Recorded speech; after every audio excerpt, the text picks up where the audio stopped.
Welcome to the Live Wealthy podcast with Dawn, where we are growing our wealth and our worth at the same time. You ready? Let's go.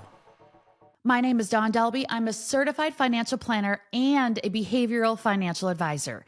And on today's episode, we are talking about estate planning and legacy planning. And before you roll your eyes or press stop or want to vomit on this topic, I want to tell you the reasons why it's so critically important, especially for small business owners. Now, the reality is that if you don't plan your legacy, you are going to give up complete control over what you're building today. You are actually there's a potential that you are risking 30, 40, 50% of your hard-earned wealth by giving that away to the government. And so it's so critically important to focus in on the legacy and estate planning for you to be able to have the control and to be able to take so much of your money that you have created and not just give it away to the government. Think about this, business owners. If you are planning, and if you are spending your time planning your business wealth and you don't do an estate plan and have a legacy plan, think about approximately up to 50% of your time is wasted. Your 50% of your wealth that you've created will just dissipate. That's why legacy planning and estate planning is so vitally important. In fact, 60% of Americans don't have a legacy or estate plan. So today, this topic is about protecting your wealth, your values, protecting the people that matter most in your life, and protecting your time.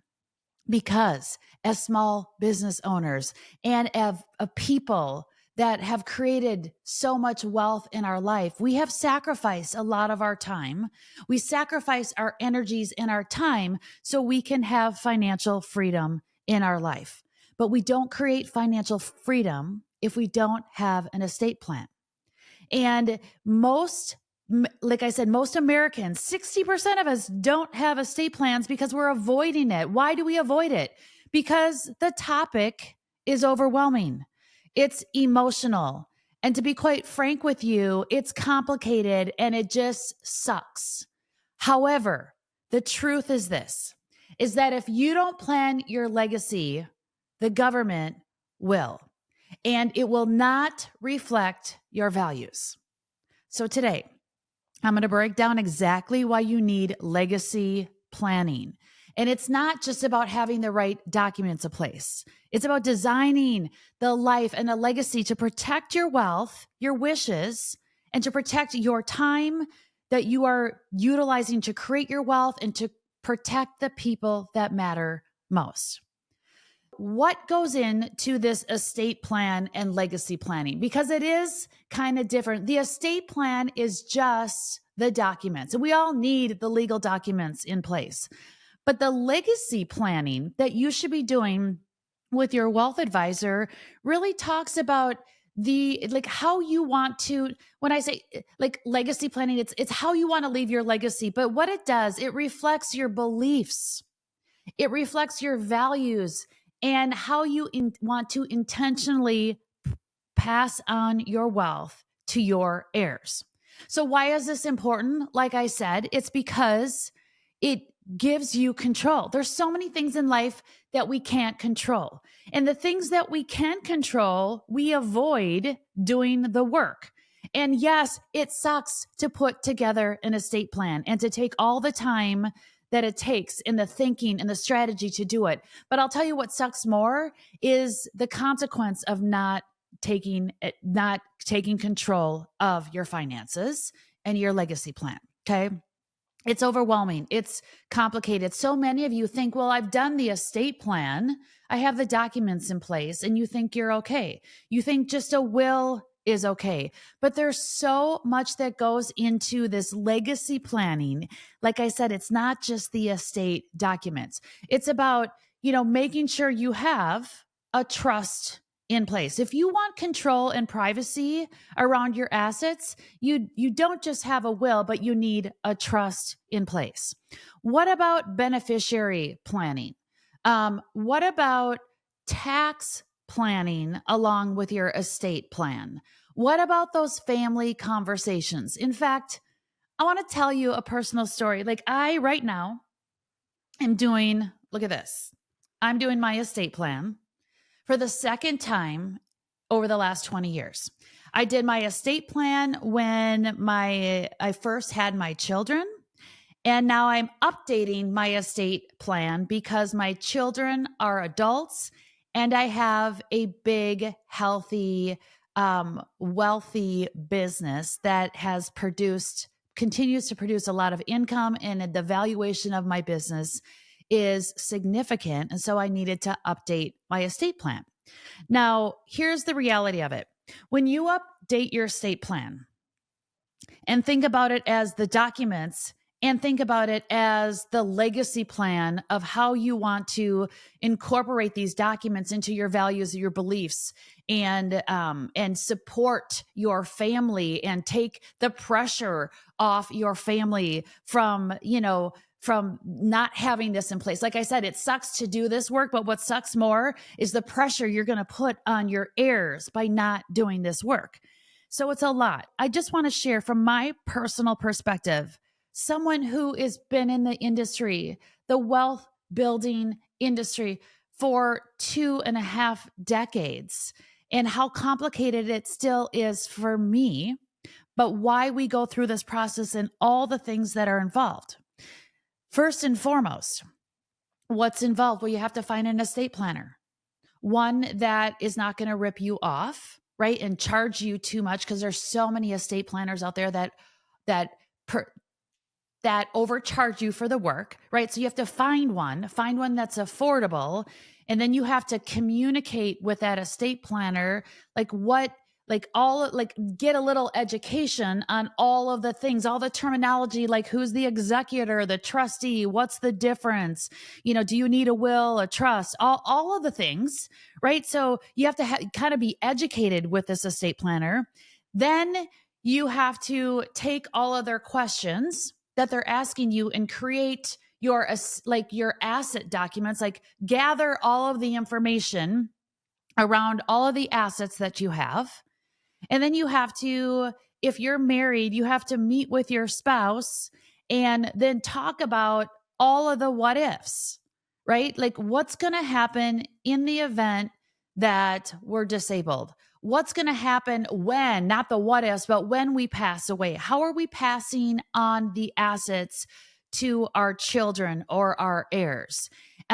Getting into real intimate conversations about healthcare, like in the event this happens, how am I going to feel about not just my money, but how I'm going to be taken care of from a health perspective? Like so then you have to meet with your spouse and, finally get to a point where you're agreeing on the money, you're agreeing on the values, you're agreeing on the strategy, you're agreeing on when you are disabled or incapacitated, or when you pass away, what does that look like, right? That's all uncomfortable conversations. Then you have those conversations with your spouse or significant other or whomever you're partnered with. And then you go back to the estate planner and you're like, here's what we want.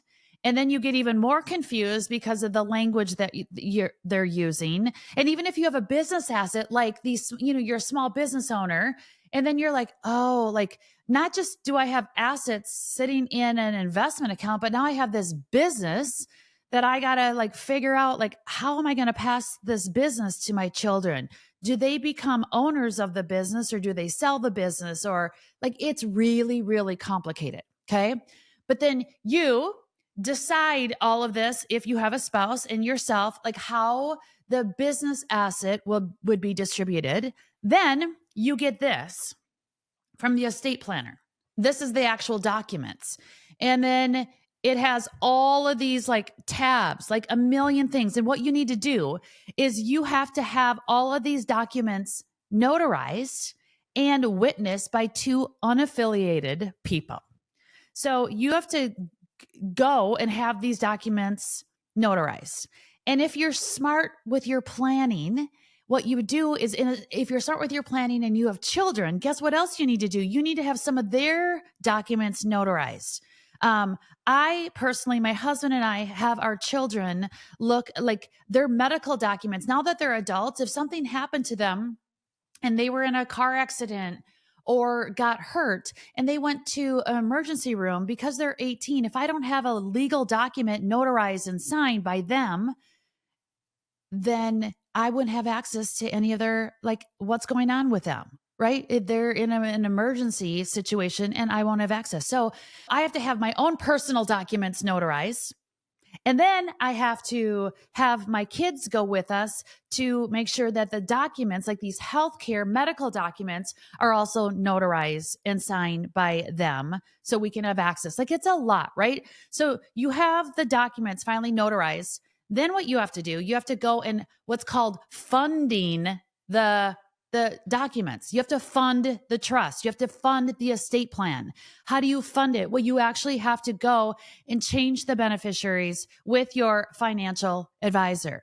You have to go to where your contract for deed is for your house. If you own a house, and you have to put your house in the ownership of the trust. What about your bank accounts? You have to have a power, either a transfer on deed on your brokerage accounts, or if you have a bank account, it's called a POD. So payable on death on your bank accounts. So you have to not only sign the documents, but then you have to go physically talk to your financial advisor, talk to your banker. You have to talk to whoever has your house, right? You got to file this deed with the county to make sure your house is registered appropriately. If you have a small business, doesn't make sense for your business to be in trust ownership or just in ownership under your personal business name, LLC name. So after you do all that BS work, right? All of the noise that needs to happen, then you have to do the legacy planning. So you have to go and then have the conversations with your heirs and your children. By the way, you have to tell them what the trust documents say. And you have to set expectations on how it has to be, how the documents have to be executed if you become disabled and when you pass away. It's a hard conversation. Kids don't understand the language. My kids are 19 and 21 right now. And the questions that they're asking me about, like, their first paychecks, and like, they have no idea. They have no idea on how money works because they're not taught this stuff in school.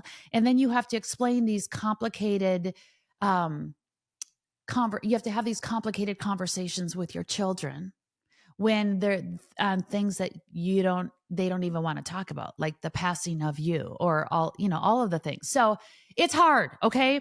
It's hard, but it needs to be done. Like I said, it sucks more for you not to do it because you're giving up control. You're giving up huge tax consequences, and you're putting pressure and undue stress on the people that are going to your children who are going to inherit your wealth. Because I'm telling you, I've sat down with so many clients and they all jokingly say, I want to leave $1 after I pass away. Like, I want to spend out my estate to $1. And then my kids get nothing because they've inherited all the things throughout their life when the parents are alive. But the reality is that our children are going to get their wealth. And you want to leave them a legacy, not just how to proceed with the legal documents, but how to be resourceful with the resources you're giving them, how to execute the intentions of the beliefs and the values around the family wealth. And that is so critical. Okay. So important. So the things that go into legacy planning are first and foremost these estate documents. It's these things: your will, pour over will, trust, your healthcare directives, your power of attorney documents. Next is the beneficiary planning. And how do you optimize your beneficiaries from a tax perspective, like making sure that your beneficiaries are getting the tax-free or are taxed minimally on the assets that are passed to them.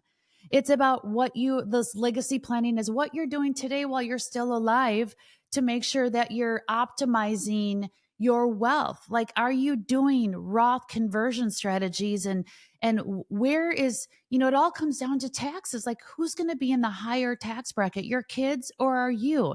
And what, like, the timing of paying the taxes on your assets is critical for you, like keeping way more of your wealth than just giving it over to the government. It's these family conversations that are hard. Like, we've had to have conversations with our daughters about signing a prenup before they get married.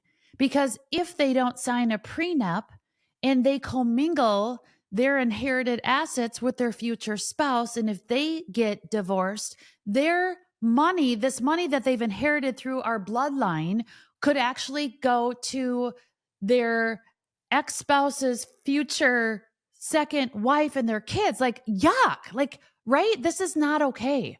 So it's about having the conversations and the expectations with your children about the money and making it, having these conversations with heart in mind, but with also, the reality of, I've worked so hard to build my business and you, listener, have too, and making sure that these assets are not just going to people that you don't even have a clue on, right? That, like, your enemies in the future, but also that it doesn't go to the government. So it's so vitally important. And so these family conversations, and that leads me into like the conversations you have with your family. If you own a small business, like, do they sell the business? Do they just, and take the money and run? Do they want to be part of the legacy of what you built and be in part of, and be in the business? And if they're still young, let's say, the kids inherit the business at age 30 or 40, like, do they have enough capacity to become the trustee and make financial decisions around the investments, or do they, like, it's all of the things, like, there's so many things, like, do they just own the business, and are they equipped enough to make business decisions to keep your business going? Probably not. Who's going to step in and help them out? All of those things need to be figured out now, while the business is healthy, while we're not emotionally involved and stressed out because there's a health issue and someone is dying. Okay. And finally, with estate planning, like I said earlier, I have done my estate plan twice over the last 20 years. Sometimes, your estate plan needs to be looked at more often than that, but there's these ongoing reviews because life changes, businesses change, investments change, humans change. And so you need that ongoing review. And it's so hard, you guys. It's so hard. I have had to physically, more than once, like, even as a wealth advisor myself, bringing clients into my office and literally buying them dinner, okay, which was nothing to do, but buying them dinner and sitting in the office to help them with their estate documents, because it's complicated, overwhelming. And the other thing is that most of us see the document. Maybe we've done some of the work and we see the document, but it hasn't been implemented. It hasn't even been signed. And it hasn't been funded by going, like I said, funding the estate and getting the documents and the beneficiaries set up appropriately, because this is only half of it. Then you got to fund the estate. And then you have to have the conversations with your children, because it's about legacy planning. And I say all of this to you because you, especially business owners, we don't have the time. But what I would encourage you to do is that if you have an estate plan and you want a second opinion about it, or you haven't even started your estate plan, like, click the link below. Let's get you set up for a complimentary legacy plan review. And let me help you coordinate and integrate the right type of people in your life. So we have this solid plan. So you spend more of your time talking to your children and thinking around the strategies of your legacy, and you let the professionals execute the estate documents.